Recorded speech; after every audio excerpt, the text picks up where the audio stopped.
আসসালামু আলাইকুম। অনলাইনে স্মার্ট কার্ড কিভাবে আবেদন করবেন সেটা আজকে দেখাবো। তো তার জন্য সম্পূর্ণ ভিডিওটা অবশ্যই স্কিপ না করে দেখবেন। আর আমাদের চ্যানেলটি সাবস্ক্রাইব করা না থাকলে অবশ্যই সাবস্ক্রাইব করে আমাদের পাশে থাকবেন। তো চলুন শুরু করা যাক।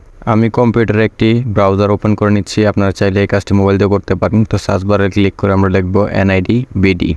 NID BD লেখা যখন সার্চ করবো এরকম ইন্টারফেস শো করবে। তো প্রথম যে সাইটটি আসবে এই সাইটটি আমরা ওপেন করে নিব। ওপেন করার পর এরকম ইন্টারফেস শো করবে। তো হাতের বাম সাইডে দেখতে পাবেন যে NID অনলাইন সার্ভিস একটা অপশন পাবেন, NID অনলাইন সার্ভিস। তো আমরা এই NID অনলাইন সার্ভিস একটা ক্লিক করব। ক্লিক করার পর এরকম একটা ইন্টারফেস শো করবে। তো এদিকে লেখা আছে রেজিস্ট্রেশন করুন, আর একটা লেখা আছে আবেদন করুন। তো আমরা এই জায়গার মধ্যে রেজিস্ট্রেশন করুন বাটনে ক্লিক করব। তো আমি রেজিস্ট্রেশন বাটনে ক্লিক করার পর এরকম একটা ইন্টারফেস শো করবে। তো এই জায়গায় লেখা আছে জাতীয় পরিচয়পত্র নম্বর অথবা ফর্ম নম্বর, তারপর নিচে দিবেন জন্ম তারিখ, মাস, বছর, তারপর নিচে একটা ক্যাপচার দেখতে পারবেন। এই ক্যাপচারটা পূরণ করে সাবমিট একটা ক্লিক করবেন।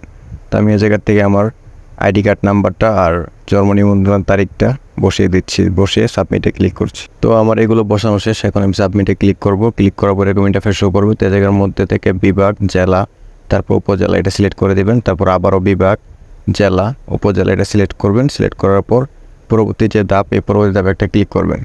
পরবর্তী ক্লিক করার পর এরকম একটা আপনার ফোন নাম্বার দেওয়া থাকবে, আর যদি না দেওয়া থাকে তাহলে আপনার ফোন নাম্বারটা বসিয়ে নেবেন। নেওয়ার পর বার্তা বাটনে একটা ক্লিক করবেন। ক্লিক করলেও আপনার নাম্বার একটা SMS-এ 6 ডিজিটের একটা কোড চলে যাবে। সেই কোডটা পরবর্তী ধাপে এসে বসিয়ে দেবেন। বসিয়ে বহাল অপশনে ক্লিক করবেন। তো আমি আমার কোডটা বসিয়ে নিচ্ছি। তো আমার কোডটা বসানো শেষ, এখন আমি বহাল অপশনে ক্লিক করব। ক্লিক করার পর এরকম ইন্টারফেস শো করবে। তো এই জায়গায় দেখুন একটা স্ক্রিন আসছে।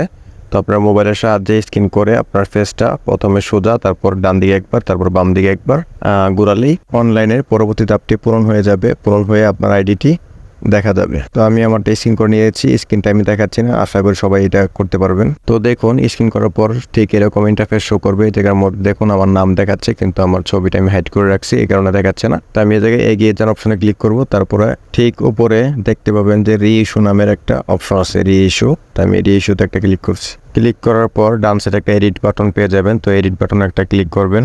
ক্লিক করার পর এরকম বহাল অপশন আসবে। তো এই জায়গায় বহাল দিবেন। বহালে ক্লিক করার পর এরকম ইন্টারফেস শো করবে। তো নিচে দেখুন যে পুনর্মূল্যায়ন কারণ। তো এই জায়গার মধ্যে সিলেক্ট করবেন। যেমন প্রথম আছে যে হারিয়ে গেছে, তারপর চুরি হয়ে গেছে, তারপর হচ্ছে যে নষ্ট হয়ে গেছে, তারপর হচ্ছে ঠিকানা পরিবর্তন। তো আমরা এই জায়গায় নষ্ট হয়ে গেছে দেবো, যেহেতু আমরা স্মার্ট কার্ডের জন্য আবেদন করব। তো এই জায়গায় দেব নষ্ট হয়ে গেছে।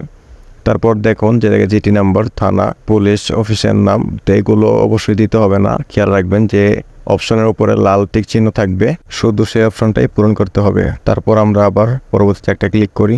পরবর্তী ক্লিক করার পর দেখুন এরকম ইন্টারফেস শো করবে। তো একটু আমরা নিচে যাই। নিচে যাওয়া গেলে দেখতে পাবেন আবেদনের ধরন। তো আবেদনের ধরন হবে রি-ইস্যু। তো রি-ইস্যু দেওয়া থাকবে, এটা পরিবর্তন করা যায় না।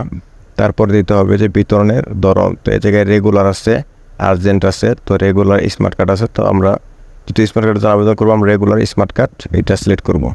সিলেক্ট করার পর আমরা পরবর্তী ধাপে একটা ক্লিক করব। পরবর্তী ধাপে ক্লিক করার পর আরেকটা অপশন শো করবে। তো এই জায়গায় দেখুন লেখা আছে 230 টাকা ফি। তো এই ফিটা বিকাশের মাধ্যমে পেমেন্ট করতে হবে। পেমেন্ট সম্পূর্ণ হওয়ার পর পরবর্তী ধাপে যখন ক্লিক করবেন তখন ডান সাইডে একটা ডাউনলোড অপশন আসবে। তো এই ডাউনলোড অপশন থেকে একটি ফাইল ডাউনলোড করে নেবেন, মানে একটি পৃষ্ঠার মতো একটা। তো এটা ডাউনলোড করার পর সেই ডাউনলোড কাগজটি নিয়ে আপনার নিকটস্থ উপজেলা নির্বাচন কমিশনার অফিসের গিয়ে যোগাযোগ করলে আপনার স্মার্ট কার্ডটি আপনার হাতে পেয়ে যাবেন। আবেদন করার পর আপনার স্মার্ট কার্ডটি আপনি অনলাইনেও চেক করতে পারবেন। তো অনলাইনে যারা স্মার্ট কার্ড চেক করতে পারেন না, তারা নিচে একটা ডিসক্রিপশনে ভিডিওর লিঙ্ক দেওয়া থাকবে। তো অবশ্যই এই ভিডিওটি দেখে আসবেন। তো সম্পূর্ণ ভিডিওটি দেখার জন্য সবাইকে ধন্যবাদ। আর চ্যানেলে নতুন হয়ে থাকলে অবশ্যই সাবস্ক্রাইব করে পাশে থাকবেন।